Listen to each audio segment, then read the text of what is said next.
Aujourd'hui, Casalu vous parle du Lyon BD Festival.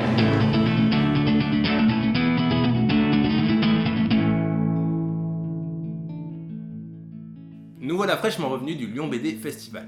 Un rendez-vous qu'on ne manque jamais, comme chaque année. On va commencer par vous parler des expositions. Pour commencer, est-ce que vous connaissez Michel Ravagliati? Il s'agit d'un auteur québécois. Tu connaissais toi? Moi je connaissais deux noms. Enfin non, tu m'en as parlé il y a longtemps. C'est l'auteur en fait qui est à l'origine de la série Paul. Donc il y a Paul au parc, Paul dans le Nord, Paul... Paul à la plage, Paul... Non. Bref, donc c'est une série qui raconte les aventures de Paul, voilà. Et ça avait l'air très très cool. Moi j'ai découvert ça grâce à Pénélope Bagieux, la fameuse chronique qu'elle faisait sur Mademoiselle, mais j'avais jamais lu. Et il se trouve qu'il était là et qu'il y avait toute une expo dédiée à cet auteur avec des planches imprimées en grand et tout. Qu'est-ce que t'en as pensé toi, Mathis? Alors moi je connaissais pas du tout du coup comme je disais. Et j'ai kiffé le dessin. Le dessin il dessine super bien. J'ai adoré ces dessins de ville, d'architecture, même les personnages. Il y a vraiment un style que j'aime beaucoup et j'ai bien aimé parcourir ces planches dans l'exposition. Oui, et ce qui est chouette, c'est que souvent quand il y a des expositions dédiées à des auteurs de BD, on voit surtout des planches, en fait, c'est juste des planches qui sont exposées. Et là, pour le coup, il y avait aussi des illus imprimés en très grand qui étaient super belles, et notamment toute une partie sur une même histoire, mais à travers les époques. Bref, c'était super joli et puis on a eu l'occasion de rencontrer l'auteur, on vous en parlera un petit peu plus tard. On a aussi eu l'occasion d'aller voir l'exposition de Scott McCloud au musée de l'imprimerie. Voilà, c'est une exposition en fait qui a été installée en amont de ces 2 jours du festival et qui va perdurer, il me semble, jusqu'en septembre. En tout cas, pour plusieurs mois encore. Donc, et ça avait lieu au musée de l'imprimerie, qui est un musée assez emblématique de Lyon, sur l'imprimerie, hein. Ça s'invente pas. Qu'est-ce que t'en as pensé, toi? Du coup, ce qui était intéressant, c'est qu'il nous faisait un cours. Scott McCloud nous fait un cours, il commence et il nous dit bonjour, on va parler de la bande dessinée, et il va prendre plein d'exemples de BD qui existent déjà. Et particulièrement Black Sad. À la fin, on retrouve plein de planches de Black Sad, et il va nous parler des couleurs, de la composition, des flux dans les pages. C'était vachement intéressant.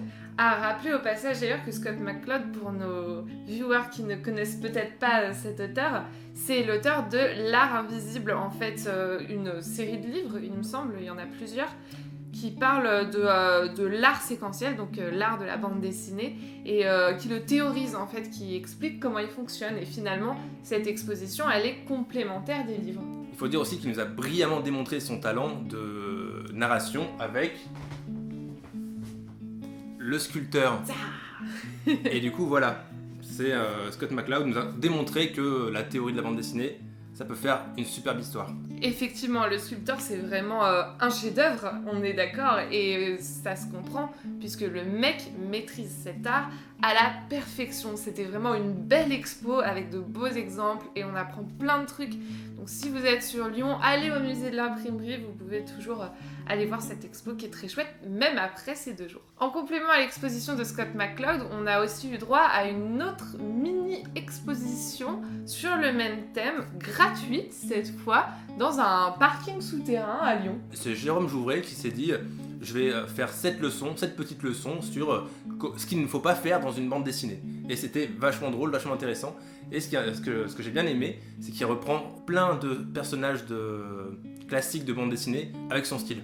Ouais, voilà, et il les taille, hein, c'est le cas de le dire. Et il les taille bien. D'ailleurs, une des dernières images de l'exposition, c'est lui bâillonné comme dans Astérix et Obélix. Et tous les autres potes qui font un banquet. Voilà, qui font un banquet en mode Jérôme Jouvray, il est bien gentil, mais on en a marre.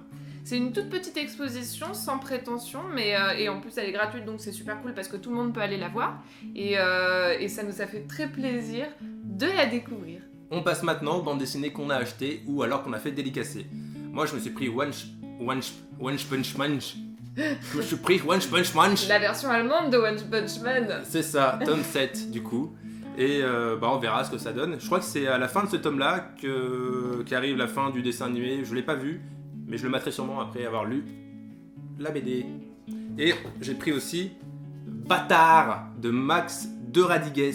Alors ça, c'est une petite BD sans prétention, mais qui a l'air super cool. Il paraît que c'est une tuerie. On verra ça. Toi, du coup, ces BD-là, tu les as achetés dans une librairie BD? Oui. Parce que ça t'a donné envie. Bah des oui. folies acheteuses. Alors moi, pour le coup, je les ai achetés sur le festival, comme je vous ai expliqué tout à l'heure. On a eu la chance de rencontrer Michel Rabagliati et donc Mathias m'a acheté Paul dans le Nord. Voilà, donc c'est une des bandes dessinées de sa série. On a pris celle-là parce que c'est la dernière sortie, donc si ça se trouve, je vais rien comprendre, on verra.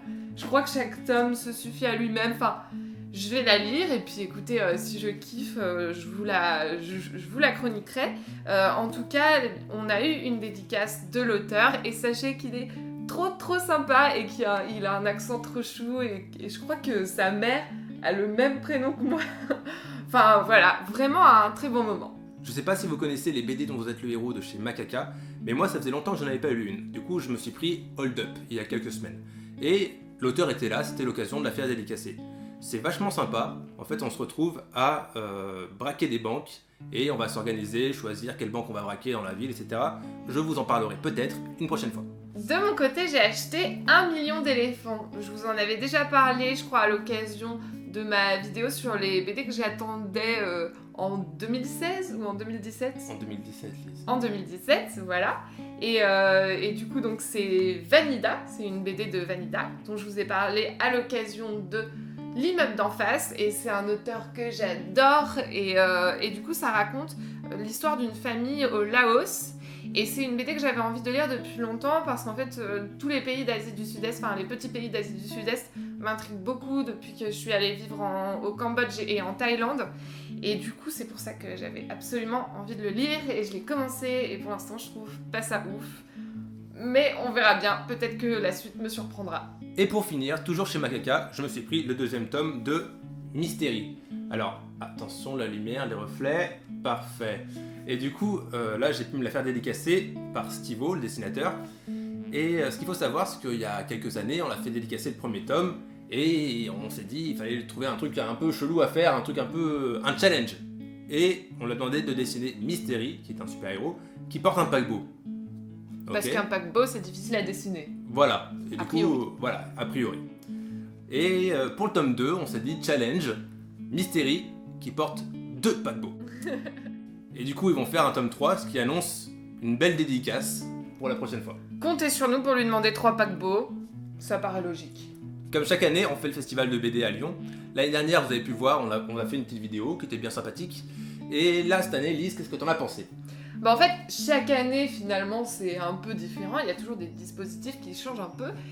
Et cette année, j'avoue que j'ai été un peu déçue. En fait, le festival... Eh ben oui, figure-toi. Déçu. Le festival mon Dieu. était... J'ai le droit d'enchaîner ou pas ? Ah bah vas-y, enchaîne. Eh bien, en fait, le festival était un peu plus restreint que les autres années. D'habitude, on a un grand espace à la Chambre internationale de commerce.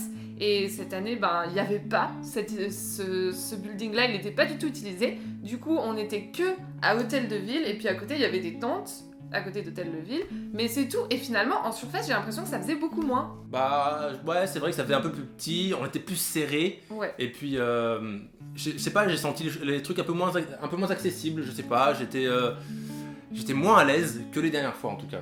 Je suis d'accord, en fait, j'avais l'impression que c'était que c'était un dispositif moins important que d'habitude, comme s'il manquait des gens ou je sais pas. Cela dit, on a quand même eu du beau monde, puisqu'on a eu Arthur de Pince, Lisa Mandel, Michel Rabagliati, Lewis Trondheim comme d'habitude. Scott McCloud, ça c'est quand même quelqu'un, quoi. Ouais. Donc il y avait quand même des gros auteurs, mais peut-être moins que d'habitude. Donc, et puis il y avait Si aussi, très important de le préciser. Il y avait Si, oui. Voilà. Mais il manquait des choses, par exemple, tout simplement la Comic Zone. Je crois qu'il y avait une Comic Zone, une zone comics. Voilà, ouais, ça très dommage. La disparition de la Comic Zone, qui était donc une petite convention de comics à côté de la grosse convention bande dessinée. Dedans, c'était dedans, quoi, ça faisait partie du truc. Ça faisait partie, ouais, mais ça avait quand même son identité à soi. Et je trouvais ça super cool, on trouvait ça super cool. Ça mettait en avant la bande dessinée américaine, ce qui est encore rare en France. Et voilà, cette année, c'était pas le cas. Donc, mais sinon, quand même, constat positif, il y avait quand même du beau monde, il y avait de très chouettes expos. Plein de choses à voir, les auteurs toujours aussi sympas. Enfin, comme chaque année, finalement, ça a été une belle journée. Bah voilà, bonne ambiance, belle journée, et puis de toute façon on ira sûrement l'année prochaine, comme d'hab. Sans hésiter. Voilà, en tout cas, si vous projetez de venir à Lyon l'année prochaine, et ben venez en juin, venez au moment du Lyon BD Festival, parce que c'est un parfait moment pour visiter Lyon, et puis le festival est super sympa. Et puis, bah voilà, que dire de plus? A plus.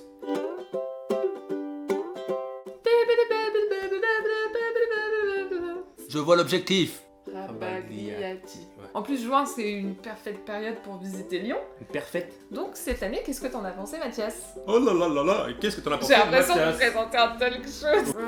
Comme chaque année.